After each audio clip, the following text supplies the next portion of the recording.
Hello and welcome to day 33 of MP Strong 365. We are going to do a standing circuit, little bit of legs, and then an ab circuit. So let's get started. I'm going to choose a relatively light dumbbell. This is a 15-pound. I might even move to 10. Want to keep it real on no compensations with the back. Keep the focus on the middle of you, the midsection of you, because we'll have limbs moving all around the place. So, oops, I gotta stop this. We're gonna start with side bends. Very easy.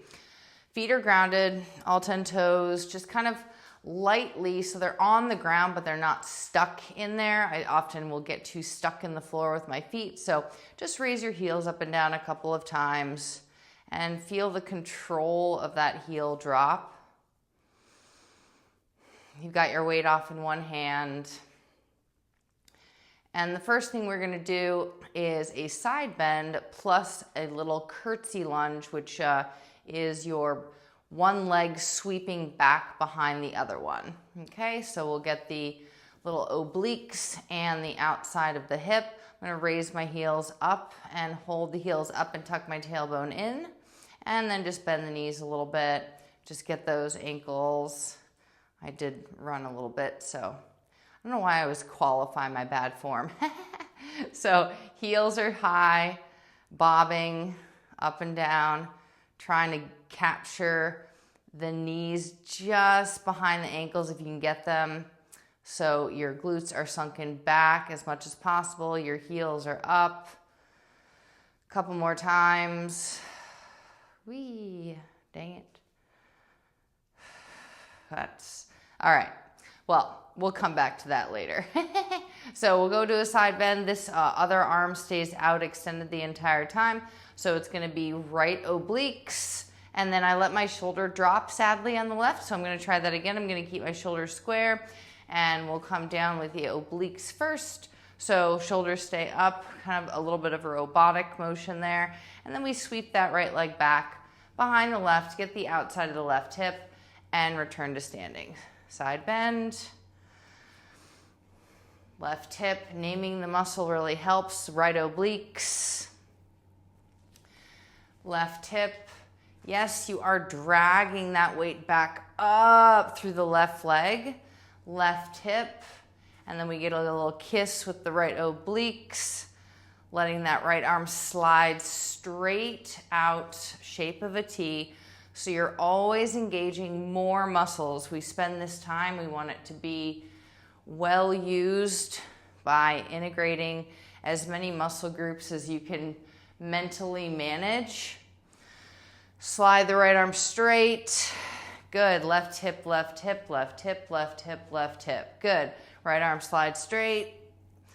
Good. Left hip, left hip, left hip. Great. So you think less about the move and more about the feeling. Maybe deepening the massage behind the back of that left leg as you curtsy down and squeeze your way up. Slide that right arm straight out, good. And maybe in these last three, you'll find your shoulder blades coming together behind you. Good. Oh, that really helps enhance those shoulder blades, dragging together the shoulders back.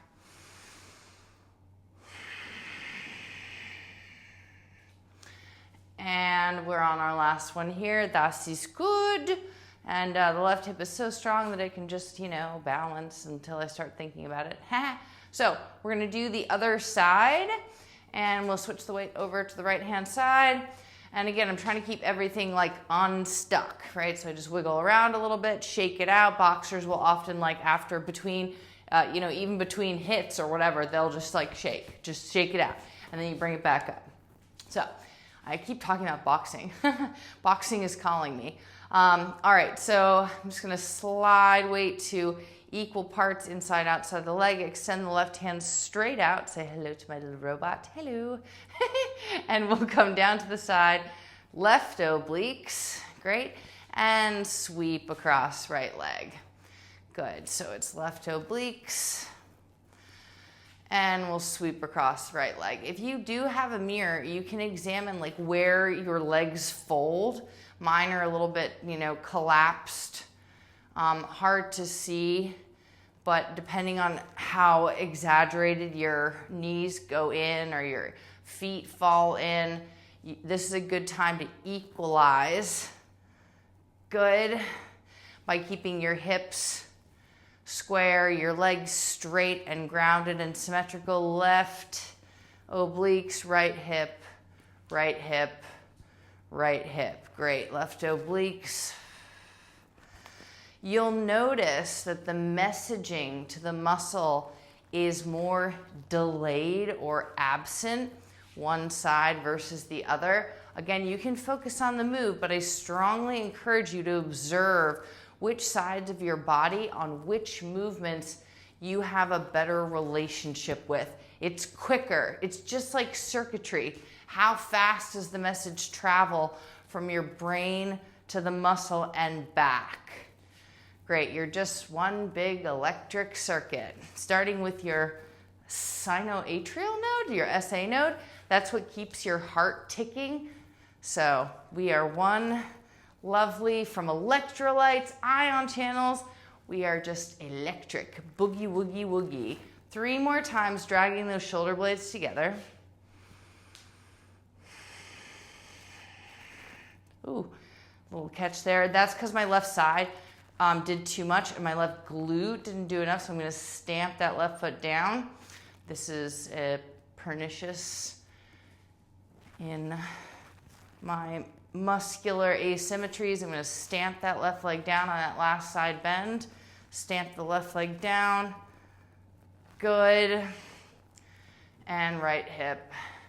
And up. All right, next thing, wide squat. So we'll take the weight up right by your collarbone and your chest and your pec muscles, and you're going to spread the feet apart and just evert the feet a little bit. Evert your toes so they point away from each other. You can grab your toes and then squish your heels in towards each other. As you squat down, don't go for depth. Go for knees facing away from each other. Tailbone tucked slightly. And you'll feel the top, middle, and bottom of your glutes as you come down into that wide squat. I can increase depth as I go. You don't need to go so deep. You certainly can. A little bit more on the quads, maybe a little bit more like blood pressure and heart rate. This is a little bit more toning and trying to find where my hamstrings, like the bottom little bucket of the leg, and the glutes interact with these squat downs. One mistake that we make when we're squatting down is not loading the hamstrings. So that 90-degree bend, like when you ride a bike and your leg goes around the circuit of the bike wheel, the revolution, that sweeping motion. I want you to put yourself on a bicycle right now and feel the way your upper leg makes that revolution, especially as you pull yourself out of your squat. Your heels are dragging in towards each other. I'm going to add a little bit more depth, but I want to keep that weight in my heels. I want to keep that weight in my glutes. So if I feel they're just too spread apart, then I can't keep them. Good. And again, you are welcome to dig deep into those hip flexors, but if it causes your body to fold forward a lot, then it's just not as realistic to daily movement.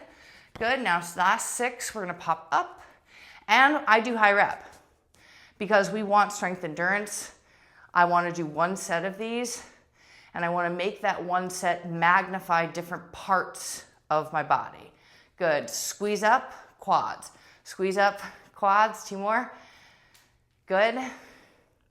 Sometimes endurance comes not from beating the same drum, but being able to switch gears, switch muscle groups, and so you keep on going, but you're using different stuff.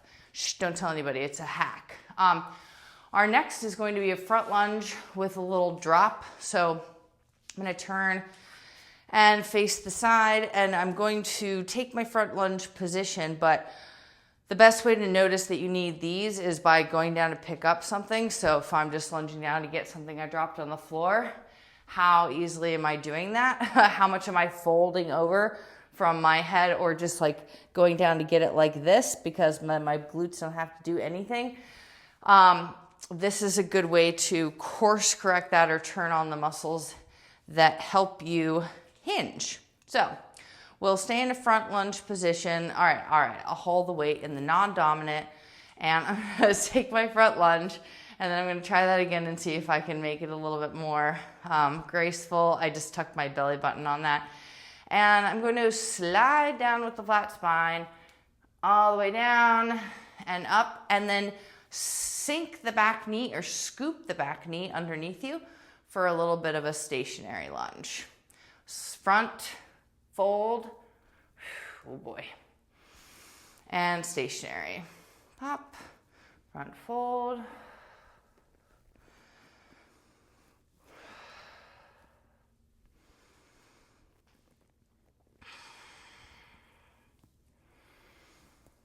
Good, keeping your weight in the center of you.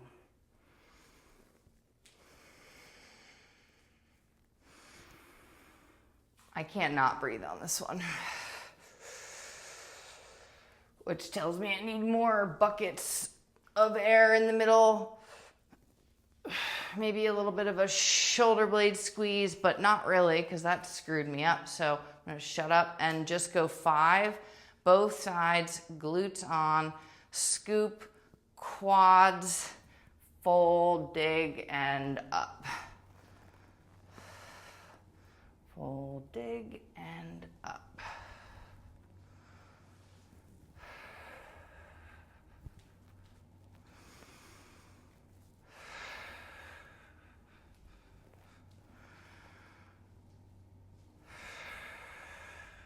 All right.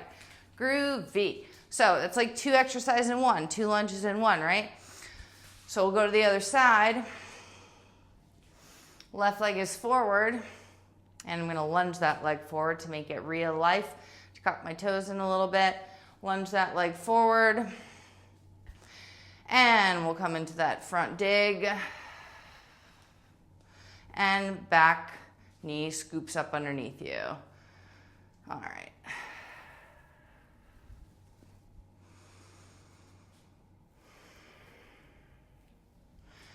I could engage my shoulder blades more. I don't know why that's throwing me off balance. Like, it just, I guess, speaks to like the shoulder blades and the hips not working together. So, okay, let's see if I can clean it up. Since it's my dominant side, if you find like, you're like, oh good, it's easier on this side, find a way to make it harder. Remember, exercise is all about finding inefficiencies.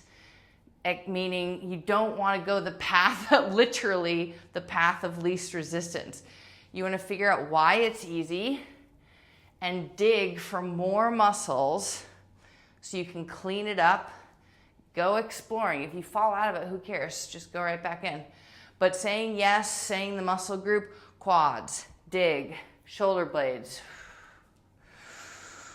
Big gulp of air. Scooping that back glute up underneath you. Good. Back leg scoop, rise it up, fold forward, front leg dig and rise. Good. Maybe long spine last 3. Now we're burning. Breathe into that. Give it some air. Good. Give it some squeeze of the stomach. Awesome sauce. Thus concludes our standing series. Oh, I lied. Oh, no, I don't. No, we don't want to do that one. Okay, I'm gonna, it doesn't fit. And so we are gonna go into weighted bridges to start ourselves off and then go into a tabletop with a row. So, weighted bridges, we're down. Our weight is on the crotch area in between where the hip bones sit. So it's sitting between the hip bones. And I'm just gonna nestle my elbows underneath me. Oh, bridges are hard for me. So when I come up from a bridge, the first thing that happened is my head slid back, okay? So I'll allow myself that on the first rep, but ultimately the more you press through your heels, only your heels, only your heels, only your heels, only your heels, and squeeze your shoulder blades a little bit more, then your head won't displace backwards. That will make this bridge so much more worthy of your time spent. If you're not bridging, just shoving your head back, you'll see a lot of people like, yeah, and then they're like, sorry, that was egregious. But ultimately on a bridge, it's all about the dig, okay? So, and a lot of people do bridges very well and quite better than I do, but I know that I'm cheating, so that's the hard part. It's like once you know you're cheating, then it ruins the whole fun of it. So press your heels down, grab that weight on either end and just kind of let it rest on your very uppermost part of your thighs and drive those heels down. Good. As your hips rise up and up and up, and I'm just kind of heating up the glutes underneath me, and then I'm going to come down and up and down and up and press the big toe into the floor. They don't have to be magnificent. Just drive those heels down and then drive those big toes down and then slide up just from the hip crease.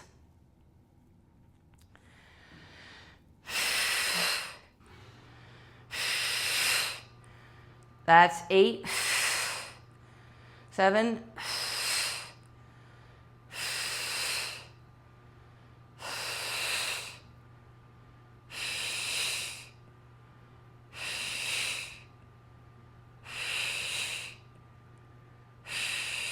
'Good stuff. Oh my gosh, I hate those so much. Okay, that means I need to do them. Let's roll into a tabletop. And our weight is in our right hand. Our left hand is gently on the floor. We'll extend the left leg straight out. So left leg is straight out. Weight is in the right hand. Tuck your shoulders down away from the ears. Lengthen out through your entire spine. Take the weight so it's at your stomach and not your shoulder. Like if you look down, it's behind the resting hand. Okay? And we will pick that weight up. And as you do that, you'll notice your body goes off kilter. So that's where the left toes come into play. Soften your left elbow. Press your left foot down into the floor. Press your right shin down into the floor. And lift that weight. So this is much less about the weight of the row. And it's more about keeping the rest of your body still. And firm into the floor. As I go along these reps, I'm going to use my right knee pressing down, my right shin pressing down, so I can soften the weight in my left hand.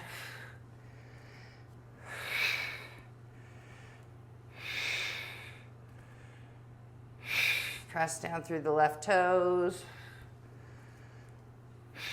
Elbow comes up high, wrist stays firm.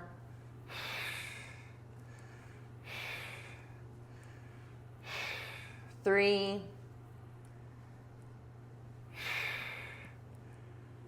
good. So as I go through that, I know that my constant things to check on are the elbow becoming straight on the resting arm, because it'll take more weight out of, like, I don't need to use my legs, right? I can just do a little like kickstand here, but and that's all fine and good, but I want to try to keep weight into now the left side hip, the left side shin, and the right toes as I lift the weight up on the left hand side, and the right elbow stays soft. Right elbow soft. Right toes press down.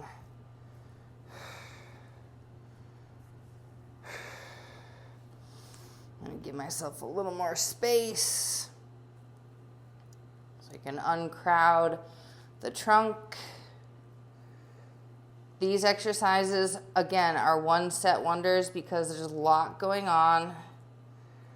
You get a full body workout. It's engaging for the mind, so you don't have to go back to it, but it takes your mind away from that other stuff that you were focusing on. Listen to where your toes are. Where are they? Where is my elbow? Where are my back muscles coming into this? Where are my toes pressing down? Are my hips staying square? I want to be a flat table.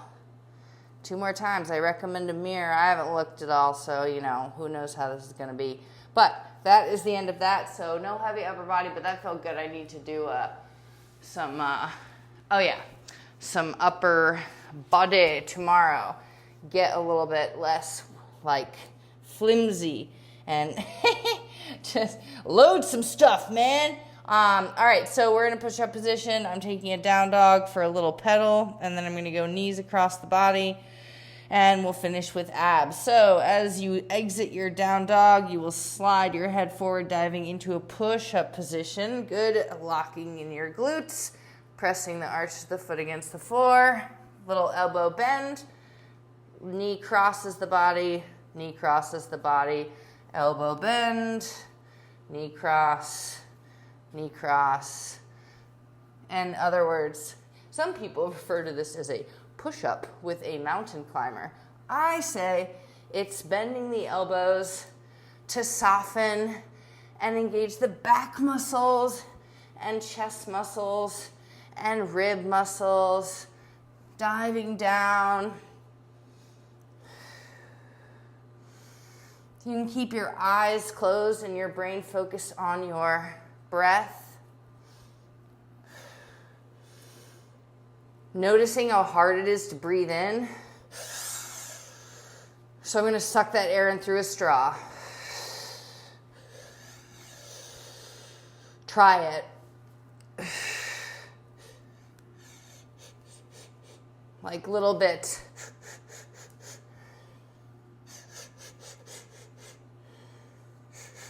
You don't need to breathe out, just breathe in.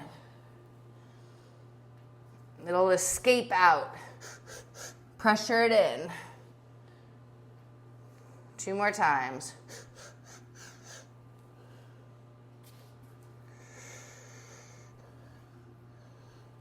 Good stuff. All right, on your back, ball crunch and a swizzle, and then we done. I should do more bridges, but I'm not gonna. So we bring our legs up and bent at the knee in a tabletop, and you'll keep your weight for the first half and ditch the weight. You're gonna lift your head and shoulders up, keep them lifted, okay? And extend your legs down to the floor, bent at the knee, and bring it back up into a ball. Okay, so your weight is your end point, your weight is your little offset, so you don't have to have the legs weigh so much. You get a counterweight. Press your heels lightly into the floor, then drive the knees back up.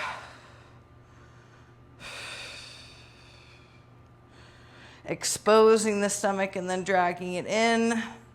Keep your weight down by your hips.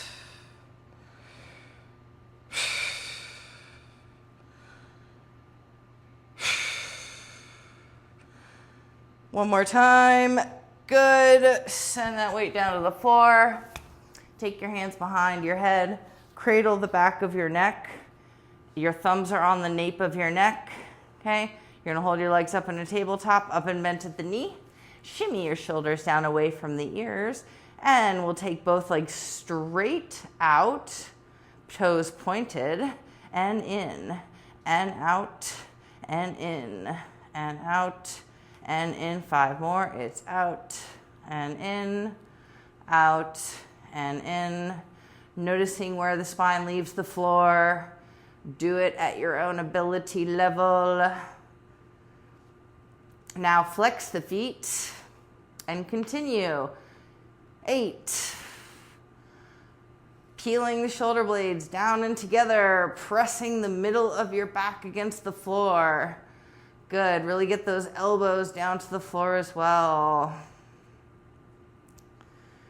2 and 1. Good. Tiny rest. We got 5 seconds in a butterfly, and then we're going to finish with the swizzle.